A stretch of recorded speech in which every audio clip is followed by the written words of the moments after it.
Gençler bu tarafa geçin hala. Bu tarafa geçin.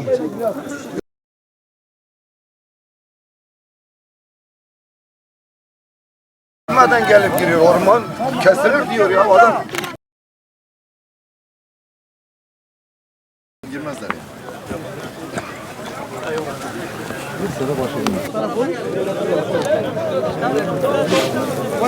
Bana yıkarmış düğüne mert.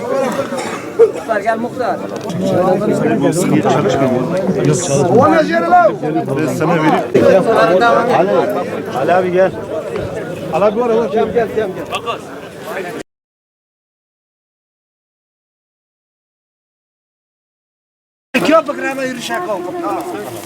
Kendisi de söyledi. Başkanımıza bir taziye geçelim. Buyurun inşallah.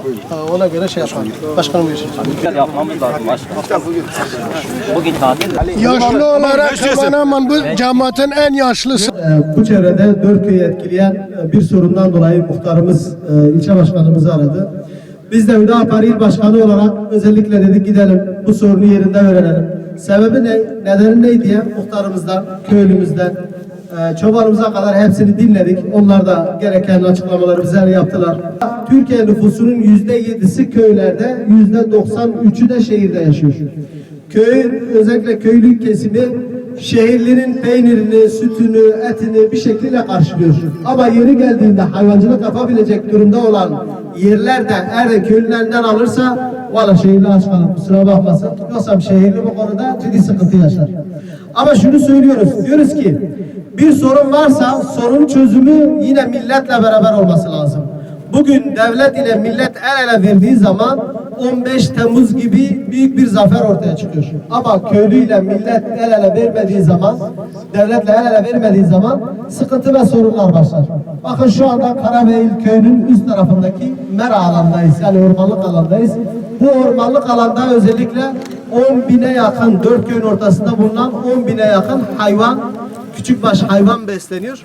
Bu da ister istemez şunu, köylünün geçim kaynağı bu gördüğünüz orman ve aynı zamanda küçükbaş hayvanlarıyla besleniyor. Ondan dolayı biz şunu söylüyoruz. Diyoruz ki burası elbette muhakkak mucur ocaklarının oluşması veya diyelim işte farklı şirketlerin kurulması lazım. Ama köyün can damarı olan ormanı ve mera alanını eğer burayı kapsıyorsa burayı değil de başka müsait bir yere alınması lazım. Çünkü sebebi ise yarın öbür gün köylümüzün şikayet ettiği durum şu. Diyor ki burada ister istemez dinamit patlatılacak. Özellikle bizim küçük çocuklarımızın bu oyun alanına geldiği yerlerde iş makineleri burada olacak. Kazalar da olmuş olabilir. Ondan dolayı şunu söylüyoruz. Diyoruz ki biz bu Karabey köyü ve civar köylerindeki özellikle köylerde hemen yakın 3-4 bin insan yaşıyor. Bundan dolayı nefes alacak yerler bu tepe olan yerlerdir. Köylümüzün istemediği şu, elbette istiyor ki iş makineleri çalışsın, elbette istiyor ki istihdam sağlansın, elbette istiyor ki mucur ocakları açılsın. Ama nefes aldığımız yerde hem orman için hem de mera alanımız için, hayvanımızı otlattığımız yerler için eğer böyle oluşursa ciddi manada bu 4 köyde sıkıntı yaşarız diyor. O gerekirse Sayın Vali Bey'in özellikle bu işe el atması, onunla beraber bakanlıklarımızın bu işe el atması ve ondan sonra bu köylümüzün sorun çözülmesi lazım. Çünkü bizim köylünün sorun çözülmezse kusura bakmayalım herkes sorun yaşar. Bu milletin efendisi olan köylümüzün derdine derman olabilmemiz lazım. Onun için biz şunu söylüyoruz.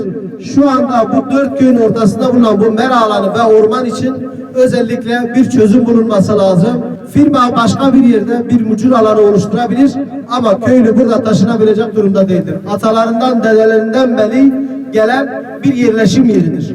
O açıdan şunu söylüyoruz, diyoruz ki burayı özellikle çözme noktasında tüm siyasi partilerimizin bu konuda girişimde bulunması lazım. Yetkililerin de bu meseleden dolayı eğilip bir an önce bu sorunu çözmesi lazım. Bakınız biz yerel olarak bazı sorun çözme noktasında girişimde bulunacağız. Sayın Milletvekilimiz Şehzade Demir Bey ile de ben görüştüm bu konuda. Şunu söylediler, gidin sorunu net öğrenin, sorun neredeyse bakanlıkla görüşmemiz gereken olay neyse inşallah bakanlıkla görüşüp sorun çözme noktasında elimizden gelen yardımı yapacağız inşallah. Bu hak neyse hakkımızı sonuna kadar savunacağız. Hüdapar olarak bunun arkasında duracağız. Usul dairesinde bunun takipçisi olacağız. Bu konuda bütün köy halkı müsterih olsun. İnşallah bu rapanın yaşam alanı tarım hayvancılık köyümüze aittir. Herhangi burada bir müessese açılacaksa köylüye sorulmadan açılmaması lazım. İnşallah hak yerini bulacaktır diyorum. Tekrar söylüyorum. Hüdapar olarak biz üzerimize düşeni yapacağız inşallah.